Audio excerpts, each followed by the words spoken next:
Assalamualaikum warahmatullahi wabarakatuh. Alhamdulillahirabbil alamin.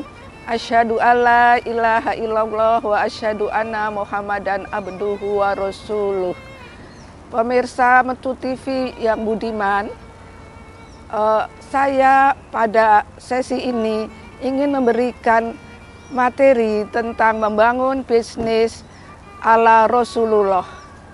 Kita ketahui bersama bahwa Allah menciptakan manusia dengan tujuan untuk menjadikannya khalifah di muka bumi ini. Untuk menjadi khalifah, Allah membekali manusia dengan akal. Dengan akal itulah kita diberi wewenang untuk mengelola bumi ini untuk mensejahterakan kehidupan manusia.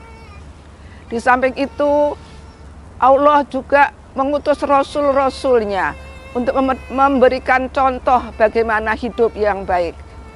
Sebagai orang muslim, maka kita akan mencontoh bagaimana Rasulullah itu bermuamalah. Kita ketahui bersama bahwa Rasulullah itu menjadi yatim dan perjuangan hidupnya adalah penuh dengan pembelajaran dan tantangan.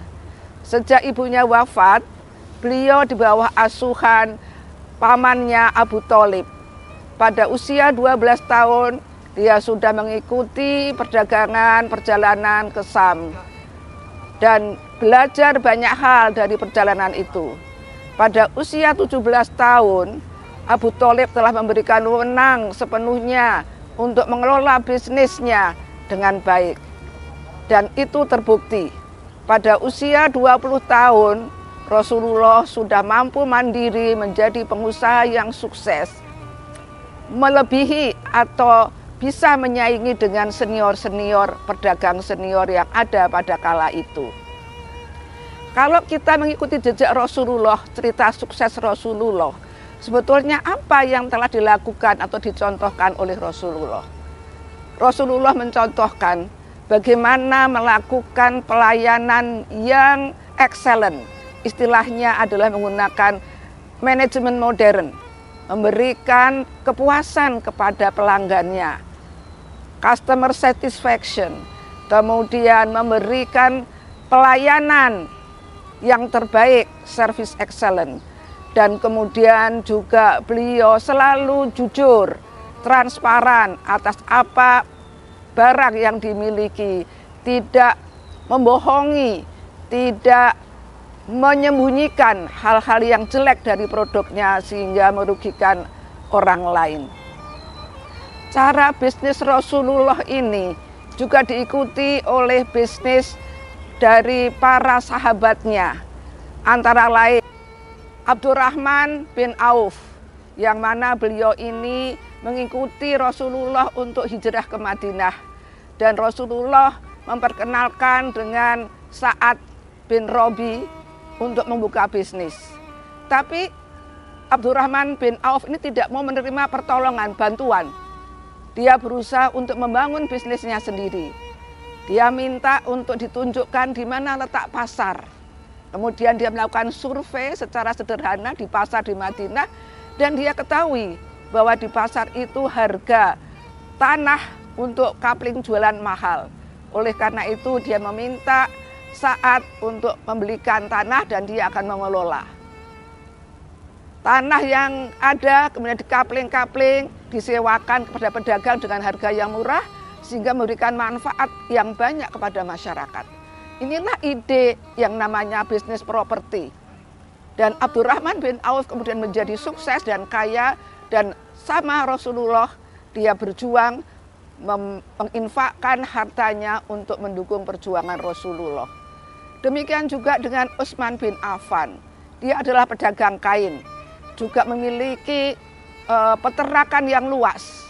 Beliau mengikuti jejak Rasulullah, mengikuti sifat-sifat Rasulullah, dan sukses, dan hartanya digunakan untuk berjuang.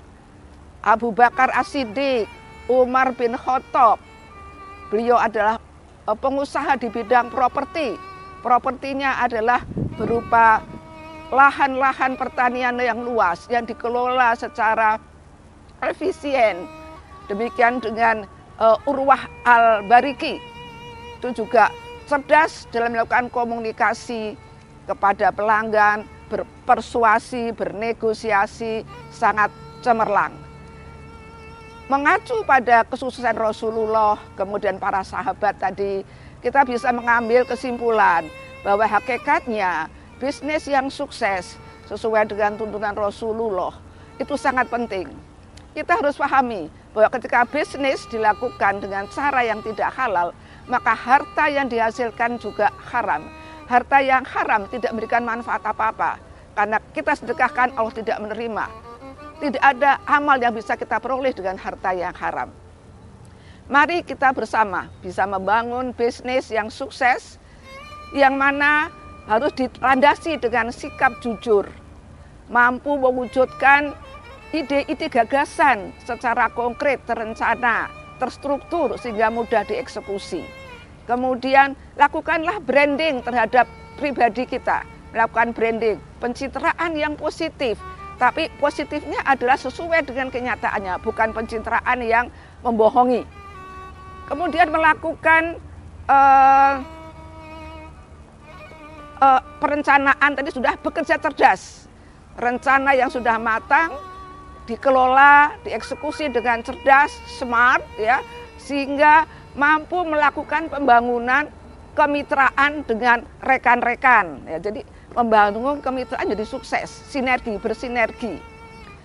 Dan yang paling penting ketika kita berbisnis, jangan lupa hak-hak karyawan itu diberikan sebelum keringat itu kering, ya, karena itu keberkahan. Kemudian lakukanlah kejujuran dengan menyampaikan produk-produk yang baik. Jangan sekali-sekali menjual produk yang sudah cacat sehingga akan membuat kecewa. Ya. Kemudian hal lain yang penting tadi bersinergi. Dalam bersinergi bermitra maka harus kita terapkan sifat-sifat seperti Rasulullah, yaitu amanah dapat dipercaya, kemudian fatonah tadi cerdas, kemudian tablik menyampaikan apa yang kita ketahui, ya. Kemudian satunya lagi adalah sidik, artinya jujur. Jadi karakter Rasulullah yang sidik, amanah, fatonah, tablik itu diamalkan dalam berbisnis, maka insya Allah bisnis itu akan maju. Dan bukan merupakan suatu hal yang mustahil. Karena Allah mengatakan, kalau kamu tidak bisa melakukan yang sempurna, jangan tinggalkan. Jadi jangan anggap bahwa karakter Rasulullah itu adalah milik Rasulullah, bukan miliknya orang Muslim. Tapi itu untuk dicontoh dan kita berjuang untuk mewujudkan sesuai dengan kemampuan kita dan bersungguh-sungguh. Insya Allah akan sukses. Salam sukses. Wassalamualaikum warahmatullahi wabarakatuh.